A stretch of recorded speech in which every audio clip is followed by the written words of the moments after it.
Merry Christmas, everybody! Trevor here, and welcome to another Top 12 video. Last year, I've made a Top 12 Favorite Christmas Movies video, and it was one of my best YouTube videos ever. But this year, I promised myself that we'll be talking about the Top 12 Worst Christmas Movies I've ever seen in my entire life. As much as I love Christmas movies in general, but as I grew older, I'm starting to have a sense of critical thinking. So that's another reason why I'm making this video, which is about the absolute worst of the worst in the Christmas library. Anyways, for this list, I'm not going to include any mockbusters, whether it be ripoffs of Home Alone or anything made by Good Times / Golden Films, because they really aren't worth my attention. However, I'll point out a few certain ones, but I'll get to those later. And I also won't include any TV shows either, such as Santa Inc., which I've heard was very bad. And besides, I don't feel like binge watching every episode from that particular show. Now, before we start this, I just want to say, sorry this took so long to make. I just had to do more research on a lot of bad Christmas movies just so I can express my thoughts on why they suck.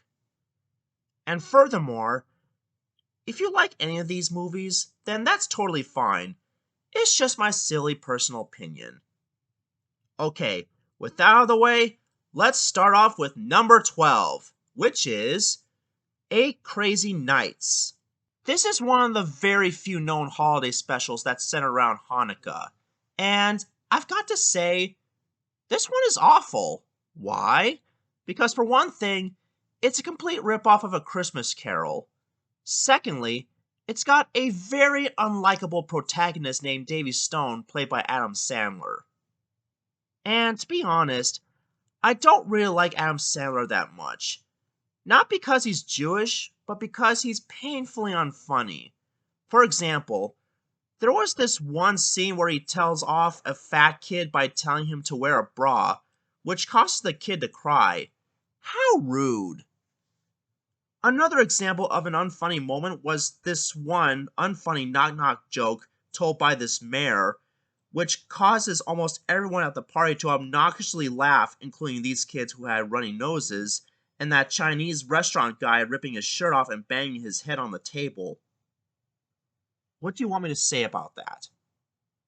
Oh, and the one part where this main kid character named Benjamin Friedman says that he doesn't get the joke, which I can relate to because I don't find any of these jokes hilarious in this movie, except maybe a few. However, there is one character I can kind of relate to, and that would be the school's dwarf-sized referee, Whitey. Why? Because I do feel sorry for the guy. He was teased due to his size and high-pitched voice, and that he and his family have gotten abused by the other citizens of Dukesbury, such as prank calls. Not to mention that his sister was very supportive of him, which was very nice. But other than that, most of the other characters are either unlikable or forgettable, which is why I tend to forget their names. And there's another thing I do like about this movie, besides Whitey, and that would be the beautiful traditional hand-drawn animation, because it looks so good. It reminds me of the Iron Giant in a way, and that's why this movie deserves the number 12 spot. But all in all, this movie is dumb because not only most of the characters are unlikable and bland, but most of the songs are quite stupid too when it comes to the unnecessarily gross lyrics. And not to mention the crude and childish humor that most of these Adam Sandler movies have. And whether you're Jewish or not, I still don't recommend this because it's stupidly unfunny. If you want to see a Hanukkah special done right, then I suggest you watch the Rugrats one. Trust me, it's better. Number 11 is Holidays, the Christmas that almost didn't happen. This is a movie about a talking reindeer named Rusty, who is the brother of Rudolph, who never shows up on screen for some reason, wants to become a flyer like him, but was unable to. He later sets off on a journey to New York City where he meets new friends, including a boy character literally named Kid, as well as some of the other holiday icons such as the turkey, who is a useless character by the way. Fun fact, this kid character was voiced by Cole and Dylan Sprouse respectively. And this kid character has a dream that he wishes that he gets a baseball catcher's mask for Christmas. And not to mention that the only thing Rusty is good at is helping people who need help believing. Okay? Like A Crazy Nights, this one also has some decent animation, in my opinion. But some of the backgrounds, like at the North Pole, feel amateur-like. I mean, they look like they were made at a school rather than a professional studio like Aardman. Oh, and did I forget to mention that this movie is a ripoff of Robbie the Reindeer? That cartoon looks and feels 10 times better than Howl-iday's. Here's another fun bit of trivia. Did you know that this movie was a Walmart exclusive? Which is why they have the Walmart setting in some of the scenes? I wonder how long it will take before it hits the $5 bin. Let's talk about the humor in this. I thought A Crazy Nights was bad in terms of comedy, but none of the jokes here work at all. For instance, there were a few occasions where they made jokes about being unable to come up with a decent simile. This is not how you do self-deprecating humor, folks.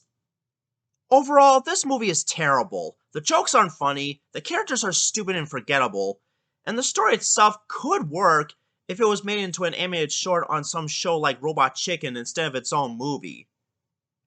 And let's hope that films like this don't happen again. Number 10. Alpha and Omega 2, A Howl-iday Adventure. This is a direct-to-DVD Christmas film that was a sequel to the first Alpha and Omega movie, which I didn't really like that much. And this sequel doesn't make it any better. It takes place in Jasper National Park in Canada, where the wolves celebrate Christmas in their caves, even though they're wild animals and should not know what Christmas is. But when Runt mysteriously disappears, it is up to his family and friends to help save him from the rogue wolves. There are a ton of things on why I despise the Alpha and Omega franchise. 1. The characters are stupid and forgettable, especially the wolf pups. 2. The animation is pretty bad because it looks cheap and lazy compared to other companies like Pixar. 3. There are a lot of inconsistencies. For example, at the end of the second movie, Kate, Humphrey, and their pups decided to stay at a gas station because home is where the family is. While in the next movie, they moved back to Jasper National Park as if the second movie didn't even happen. What was the point of all that? And furthermore, this franchise has got some of the most mind-boggling fan bases I've ever seen because they can't take any negative criticism of their favorite franchise. Heck, I'm a big fan of Thomas Magic Railroad, and even I can understand why most people hate it. I could go on and on about the Alpha and Omega franchise in general, but you get the idea. And if you want more information on this type of subject, then I suggest you watch all 8 Alpha and Omega reviews by Bob Show, who in my opinion is definitely one of the best YouTubers out there.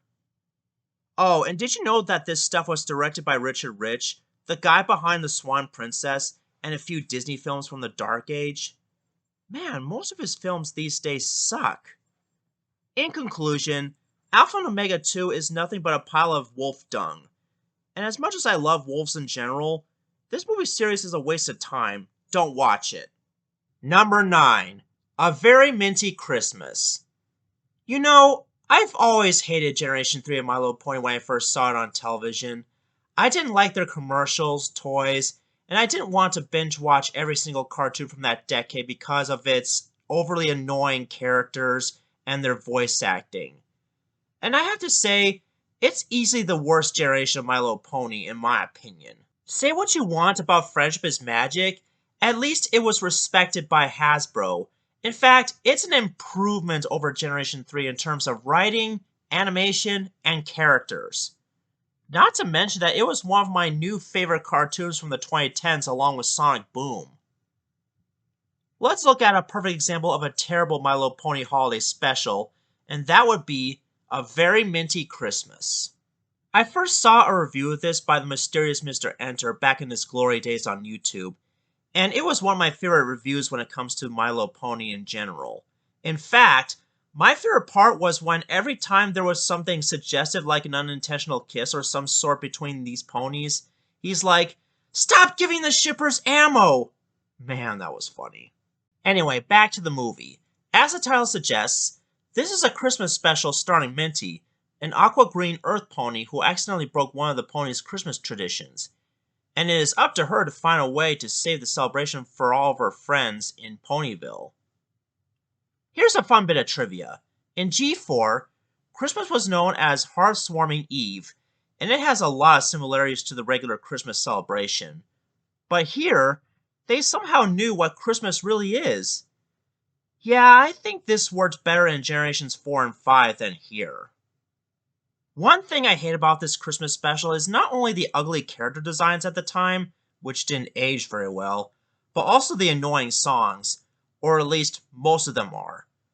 The beginning song is alright, but it does make me want to fall asleep as I keep listening to it. But the worst song in my opinion would be the one about socks. I can't play these songs due to copyright reasons, but if you listen to them by yourselves, you'll see why I think they're annoying. I mean, this is the equivalent of singing a song about your underwear, or maybe a song about a broken pencil. Yeah, it's that annoying. And generic. Oh, and did I mention that the voice acting here is bad in this generation? For instance, there was one scene where after Minty confesses what she has done, Pinkie Pie was like, "Oh, Minty! Whoa, Minty!" No, that's bad acting. It's like she can't make up her mind whether she wants to be mad or sad. However, there is one line that's kind of funny, and that would be the part where Pinkie Pie asks, "You broke Santa?" Yeah, that sounds like something G4 Pinkie Pie would say, which is why it's the best line in this entire movie. But other than that, this Christmas special is boring, and there's no reason to watch it twice. Not to mention that there's no sign of Santa anywhere in this flick. If you want to see better Christmas specials in the My Little Pony franchise, then I suggest you watch those from Generations 4 and 5 because those had some sort of consistency. Number 8. Christmas in New York. One of my least favorite companies of all time is Mondo TV. They're the ones responsible for various atrocities, including The Legend of the Titanic and Tentacolino. Not to mention that the animation company that made these is located in North Korea, one of the worst countries in the world. Let's look at some backstory. According to other reviews I've seen, this is presumably a midquel to Winter and the Golden Child, which stars some of the same characters as in this movie. So, in order to understand Christmas in New York, you might want to check out Winter and the Golden Child as well as its other spin-offs in the Mondo cinematic universe. And no, I'm not going to bother reviewing any of that garbage because they're too confusing for me to review. This is about a jungle boy named Ari and his two dogs named Winter and Fox, neither of which are memorable in the slightest in my opinion. And they all have decided to go somewhere cold because the jungle was obviously, quote-unquote, too hot to do anything. So where they decide to go? Why, New York, of course! Seriously, how do they know what New York is? And why is there a giant talking tree with a creepy sounding voice that can teleport Ari and his friends to New York City and the North Pole? And when they arrived in New York City, everyone for some reason knew who Fox was, and they were overly happy to see him. This is one of the biggest paddings of the movie, just keep that in mind. And you should also keep in mind that their reoccurring dialogue is something like, "Ah, ha ha ha ha, oh." Trust me, you're going to get tired of hearing that once you start watching this movie. And speaking of dialogue, the characters don't shut up. Every time one character talks, another one interrupts and is like, "Nope, it's my turn to talk." That also gets annoying really fast. Oh, and by the way, did you know that Mondo TV is notorious for stealing stuff for some of their movies? Well, say hello to the cardboard cutouts including Mickey, Minnie, and Winnie the Pooh plush toys. Also, why is there a stolen picture of Balto's girlfriend Jenna from Balto? This movie is asking for a lawsuit. I also want to mention that there are plenty of subplots that lead to nowhere. For example, there's this angry dog catcher with a stereotypical Cockney accent who tries to capture Fox and take him to the dog pound. But later in the film, he suddenly reforms with no given explanation whatsoever. At first he's like, "I'll get you, Fox! I'll get you for sure!" And then later he's like, I never wanted to catch you, Fox. Never! I love you! Seriously, what is the point of all that? If I point out all the plot holes here, then we'd be here all day. In addition, Christmas in New York has plenty of questionable moments like this street Santa, who was a bit touchy-feely towards Ari. But he is an important character as he tells Ari that he works for the real Santa Claus, and he pretty much quizzes the boy about who are the names of Santa's reindeer. Seriously, the more I pay attention to the Mondo cinematic universe, the less I understand. All in all, Christmas in New York is a confusing mess, and therefore I don't recommend it. The animation is alright, it is vibrant, but it can be sloppy at times.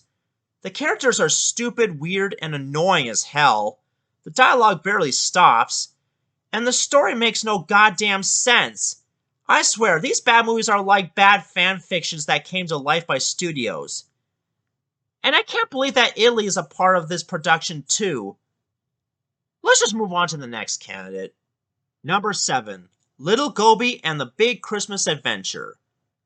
Also known as Little Goby for short, this is a Chinese-made Christmas movie about an anthropomorphic reindeer with human-like hands who goes on an adventure with one of his pet dragons named Kuma, as well as this old man reindeer named Old Nick. Oh, and there's also this donut character simply named Donut, also known as Dororobo in the original Chinese dub. You see, Little Goby's goal in the film was to go on a quest to find Santaland so that he could wish for his other pet dragon Bebe back to normal.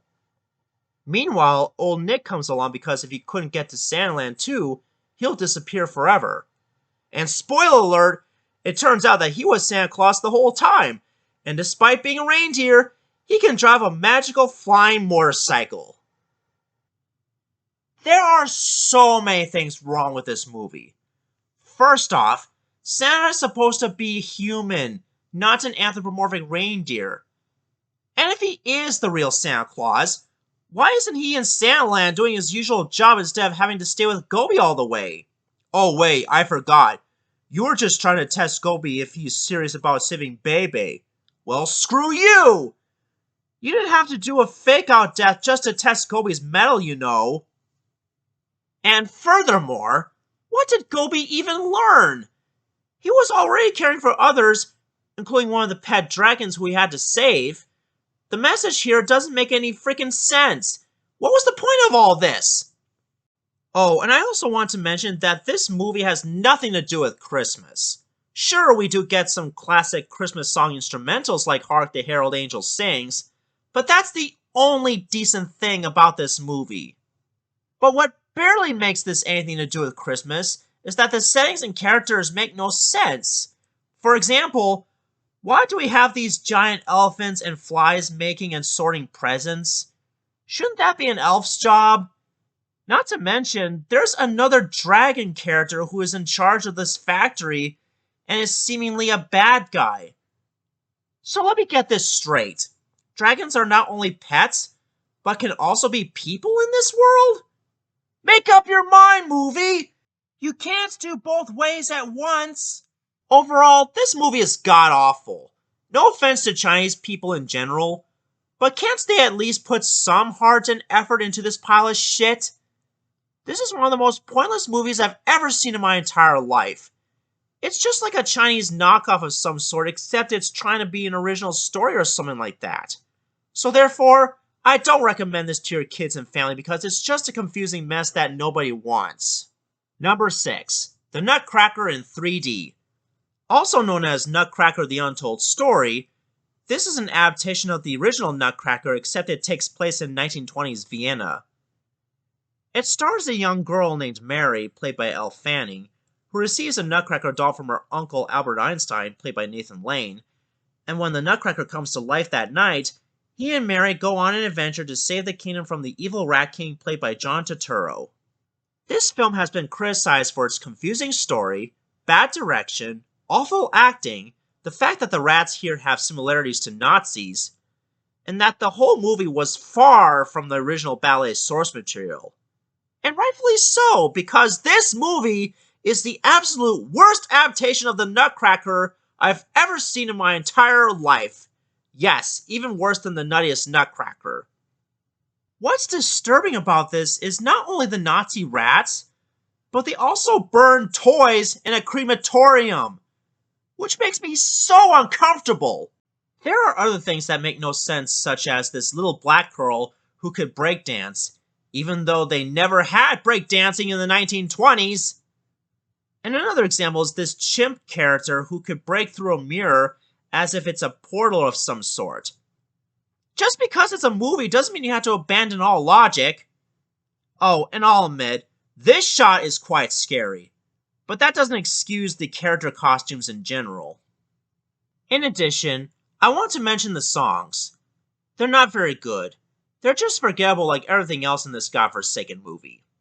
Oh, and one more thing.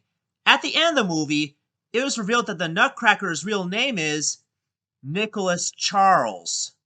Get it? Because NC stands for Nutcracker and Nicholas Charles. How stupid. So in conclusion, I don't recommend this movie at all. I mean, it's just that bad and that boring. The songs are forgettable, the characters are either stupid or just bland, the plot makes no sense, and the film has nothing to do with the original Nutcracker ballet whatsoever. It just makes the nuttiest Nutcracker look better in comparison.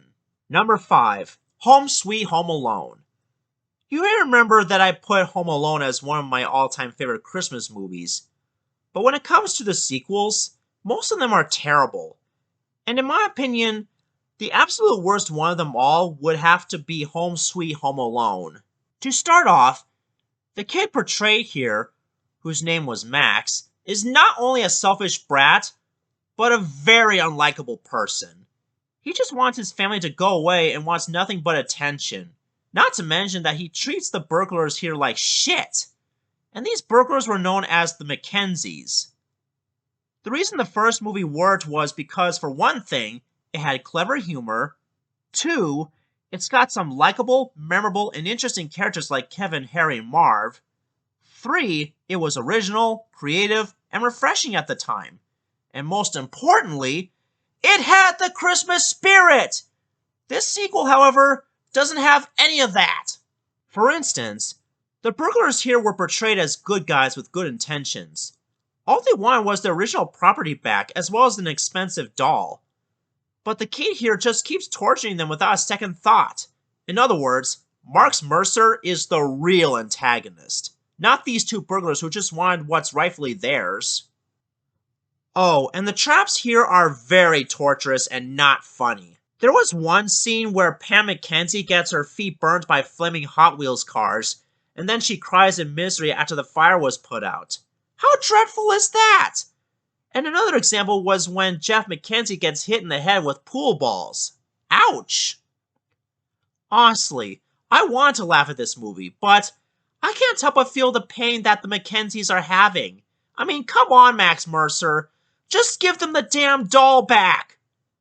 But in the end, it turns out that Max didn't steal the doll after all, but instead it was Ollie who took it. In other words, it was all a misunderstanding. So the Mackenzies decided to stay with Max until his family came back home. Wow, what a satisfying ending that is. In conclusion, this is the absolute worst Home Alone sequel I've ever seen in my entire life. Yes, it's even worse than its respective ripoffs like The Dog Who Saved Christmas, just to name one.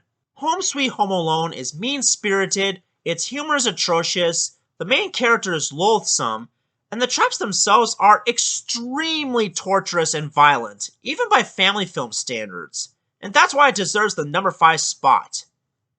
If you want to see a better Home Alone sequel, then I suggest Home Alone 2 Lost in New York. As flawed as it is, at least it's in continuity with the first Home Alone movie. Number 4. The Legend of Frosty the Snowman.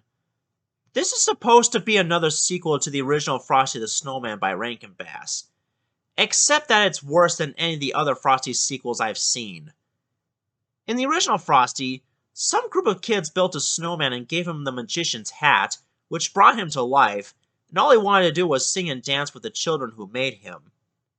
This sequel, however, takes place in the 1950s, where Frosty is rebelling the establishment in a town that's afraid that any day now, the Russians will drop nuclear bombs on it. Okay, first off, what does this have to do with Frosty the Snowman? If you want to tell a story about that, don't have it involve Frosty. Secondly, why does the narrator of this look nothing like Burt Reynolds? If you look at previous installments, they at least tried to make the characters look like their respective voice actors. For example, my favorite witch was Jimmy Durante in the original. Why couldn't they make this guy look like the real Burt Reynolds instead of Geppetto? Thirdly, this movie has so many holes. For example, at the beginning of the movie, Frosty was locked up in a box that's covered in chains, and somehow he managed to escape himself from that prison and was able to fly around the town looking for kids to help. It's never really explained why Frosty didn't escape after all those years in the first place. And later in the film, the Magic Hat was held prisoner again in a museum where it could have easily escaped by itself like last time. Anyway, let's look at the main characters. Not only do we have Frosty as a supporting character, but also a boy named Tommy Tinkerton, who was the youngest son of Mayor Tinkerton, who was the one who built Frosty the Snowman as a kid in the first place, but soon loses his faith in magic because of some bully kid in his childhood who turns out to be Principal Pankley, who acts as the movie's own version of Adolf Hitler. And we also have a girl named Sarah, who is a would-be love interest to Tommy Tinkerton. She also wanted to be an urban planner when she grew up, but for some reason decided to quit that dream so that she could be with Tommy, just like any other girl should do. And furthermore, there are a few more scenes that bug me about this special. For instance, there was one scene where Walter's mom tells her son that corn is a starch. Okay, you do realize that corn is a grain, not a starch, right? And besides, from what I'm seeing, this scene leads to nowhere. Another confusing example is when Frosty turns a couple icicles into ice skates just for Sarah to skate with. Writers, Frosty is not Jack Frost. He's supposed to be a normal talking snowman who just wants to have fun. He never had these powers in previous installments. Oh, and I also want to mention that the human character designs in this are inconsistent. While Frosty does have his original Rankin Bass design, most of the other humans look nothing like the original ones by Rankin Bass. Why? Though we do get a few flashbacks of Mr. Tinkerton in his youth where he resembles an original design, not to mention that his father resembles Professor Hinkle, which is quite ironic if you ask me. And in the end, Frosty comes back to life thanks to Tommy and his friend Walter. Mr. Tinkerton finally remembers Frosty and becomes the true mayor of the town, and the narrator, who turns out to be Tommy Tinkerton growing up, marries Sarah, as stated earlier in the video. Lame. In conclusion, this is easily the worst Frosty special yet. Frosty is supposed to be a fun playmate for the children who built him, not some anti-establishment guy who is trying to enrich the lives of those who need him most. There were scenes that lead to nowhere. Most of the character models look nothing like the original Rankin Bass humans. The voice acting is alright for the most part, except Bill Fagerbakke as Frosty. Sorry if I mispronounced his last name. The 2D animation is ugly. The characters are forgettable. They never played Frosty's original theme until the ending credits. And worst of all, the story makes no goddamn sense because it completely misses the point of Frosty. And once again, if you want to make a movie like this, don't add in Frosty the Snowman. And those are the reasons why this is number 4 on this list. Number 3. Elf Bowling the Movie. This movie is based on a popular Flash game from the late 90s and early 2000s known as Elf Bowling. And boy oh boy was this adaptation horrible. First off, why is Santa Claus a pirate captain? He's supposed to be a saint, not a sinner who steals toys and sells them for gold. Not only that this already fails as a kid's film, but it already fails as a Santa Claus origin story. Anyway, after Santa and his brother Dingle have a sword fight on the pirate ship, they both fall off the plank, get frozen solid on icy waters, which begs the question why the pirates are in cold weather when they should be out in warmer temperatures, and they somehow floated all the way to the North Pole where the elves make toys, which they call Dougal Bobbins for some reason. Regarding Santa origin stories, the reasons why movies like Klaus and Santa Claus is Coming to Town worked well because not only they got the Santa origin stories correct, but also had effort in their storytelling, and most importantly, the Christmas spirit. Here, nothing about it works, because like I said, Santa's supposed to be a good guy, not a crook. Oh, and I should also mention that he called all the children of the world brats, despite secretly giving away toys that he stole from just to be nice to them. Why in God's name would Santa call all the children brats when he is supposed to be kind, loving, and caring? In addition, there are a lot of parts of the film that are either filler or just make no sense. For example, what was the point of storing toys inside mountains when you could just use a magical red sack to store over 10 billion toys? And examples of filler include Lex having a magical crystal orb that could fix anything at any time. This plot element could have been written out entirely because with it, the movie would be over in just a few more minutes. In fact, Lex could have just used the orb to repair the destroyed workshop in the first place before moving to Fiji. What was the point of Fiji in this movie when you could just do that? Oh, and did I forget to mention that Joe Lasky and Tom Kenny were in this? Seriously, as much as I love these voice actors, they deserve better roles than this. I mean, Joe Lasky was the voice for some of the Looney Tunes, and Tom Kenny was the voice of SpongeBob and many other cartoon characters. Why did they need to be in this movie? However, despite all the negatives here, there is one joke I did kind of chuckle at, and that is at the beginning of the film where Santa holds up a barrel of peanuts and asks his crew, "Who pooped in the peanut barrel?" Overall, nothing about this movie makes sense. The characters are either stupid or unlikable, the songs are forgettable, most of the jokes are not funny, the CGI animation is cheap, and most importantly, it gets all the details of the Santa origin story wrong. Now, if we're talking about inaccuracies, then this would have been number one. But in terms of animation quality, there are a couple more movies that are actually worse than this. Number 2, The Christmas Tree from 1991. Now this is a special kind of bad. The story is about an orphanage run by the evil Mrs. Mavilda, and the orphans who were poor and were treated very poorly decided to make friends with a tree outside the orphanage, which they named Mrs. Hopewell. Oh, and they're also friends with a dog named Licorice, who Mrs. Mavilda tries to take to the pound, but then escapes from her clutches. And in the end, after this creepy-ass Santa arrives to town, saps Mrs. Mavilda out of nowhere and transforms the orphans' clothes into fresh new ones, he drops down presents with parachutes like he's dropping bombs, when in reality he would just stop on top of rooftops and go down the chimneys to deliver presents. And Mrs. Mavilda, who suddenly reforms, learns that, quote-unquote, you always win when you are good. First off, the 2D animation here is terrible. It looks lifeless, dull, and boring. Secondly, the audio mixing is pretty bad. For example, there were times when the characters yell into the microphone. You have caused enough trouble. I'm sick and tired of your children in that tree. Pack your things right now. You're fired. I don't want to see your face another minute. Get out!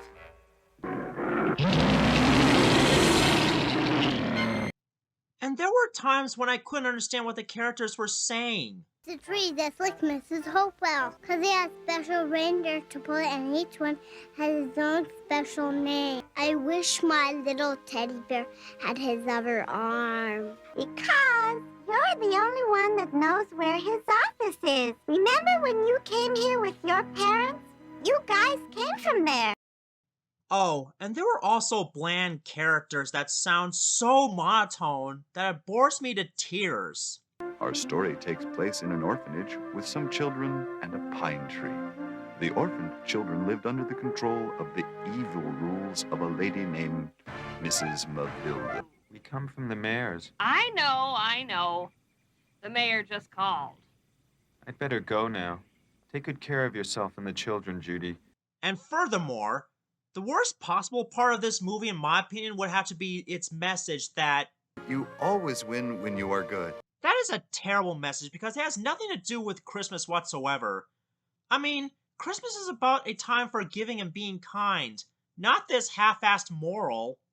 In conclusion, The Christmas Tree of 1991 deserves to be burned to the ground. because the characters are either bland, stupid, or just plain annoying, the voice acting is wooden, the sound mixing is god-awful, the story makes no sense, the animation is cheap as hell, and the film's message has nothing to do with Christmas at all. Some people might say it's so bad it's good, but for me, I'd rather stay away from it and watch better Christmas specials. Now, before I get to my number one pick, I just want to give some dishonorable mentions.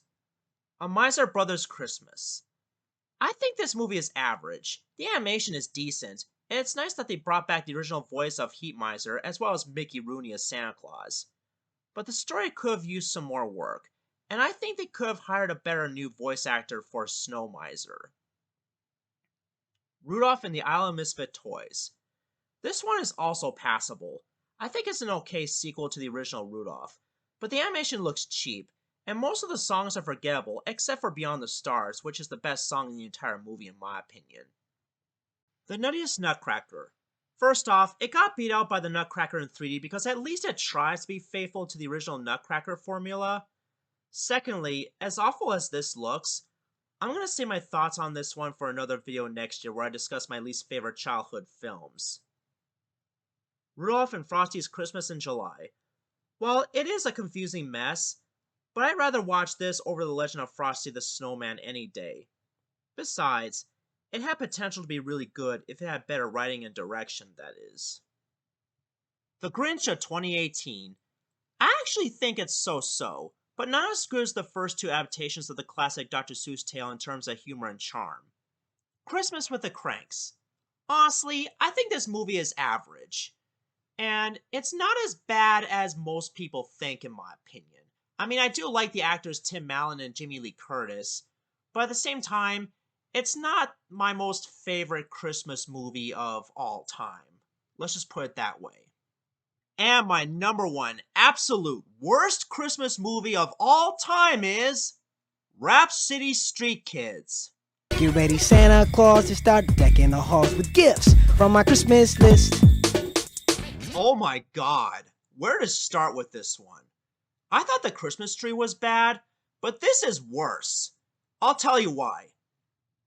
Firstly, this was aired on Kids WB back from December of 2002, but it didn't resurface until the 2010s by some website, which is the equivalent of a horror movie villain coming back from the dead.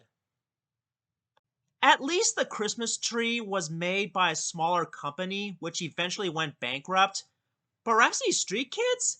Not only that the animation here looks unfinished compared to Food Fight's crappy textures, but this one in particular was distributed by Warner Brothers, the same guys who brought us classics like the Looney Tunes. How'd you mess this up? And not only that, but the editing in this movie is worse than the Christmas tree. For example, look at these few scenes with the grandmother.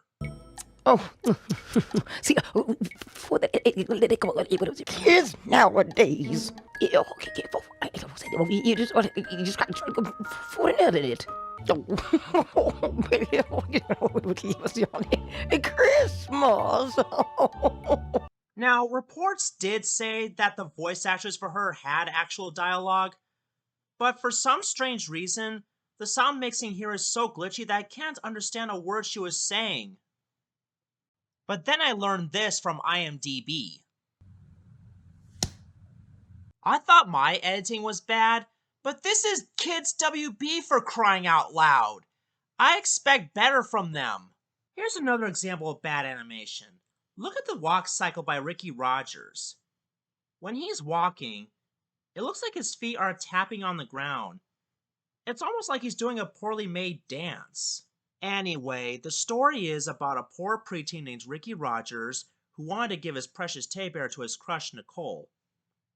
Nicole rejected it at first, but then she changed her ways, and later on, she comes to Ricky's house to give him the video box he wanted from Santa. And in terms of storytelling, I think this is as bad as the Christmas tree, because it's that boring. Another reason why this is worse than the Christmas tree is that unlike that movie, which didn't rely on celebrity voice actors, this one, however, has a bunch of wasted celebrity talent. Examples include Jodie Benson, Paige O'Hara, Nancy Cartwright, and most shockingly, Mark Hamill. That's right, Mark frickin' Hamill. The same guy who played Luke Skywalker from Star Wars, the Joker from Batman the Animated Series, Master Ericus from Kingdom Hearts Birth by Sleep, and many others. No surprises there. That's how I get most of my suits. And to make this movie an even more of a waste of a talent, Nancy Cartwright had the nerve to give one of the bullies her Ralph Wiggum voice instead of, Nelson Muntz. Aw, come on, Smithy. Didn't your mommy teach you to share? No! No! Ow! What else do I need to say about this? And furthermore, the message here makes no sense. Believe in Santa? Really?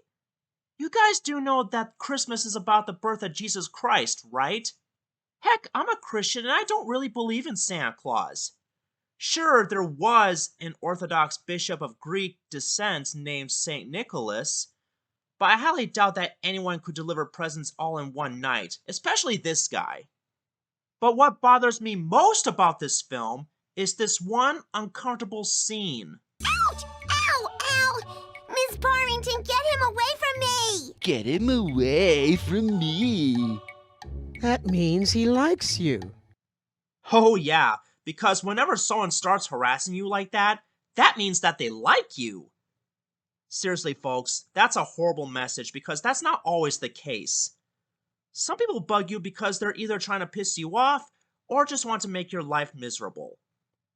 And whether they actually like the victim or not, it's still the adult's job to make sure they don't get into a fight and that the victim doesn't get hurt any further. This is why ignoring people doesn't always work for me. Now, do you guys see why I put this as number 1? I mean, at least Little Goby and Christmas in New York had the consistency of being made outside the US, which does explain why the dubbing is rushed and that the animation looks terrible at times. But Rhapsody Street Kids, on the other hand, was made in America. There's no excuse. The animation here is worse, the voice acting is wasted, the message makes no sense, and the editing and sound mixing are the worst part of it all. So all in all, I don't recommend watching this. Ever. And thank God that this movie is in the public domain, because Warner Brothers and the people who worked on this should be ashamed of themselves in the first place, because it's easily the worst Christmas movie of all time. Now let me know in the comments section on which of these Christmas movies you hate the most. Do you agree with my list, or have you seen worse? And if there's anything I could have elaborated more on, then let me know too. Oh, and before I go, I just want to say thank you for over 4,000 subscribers. It really helps me a lot. This is Trevor Davis saying Merry Christmas and a Happy New Year.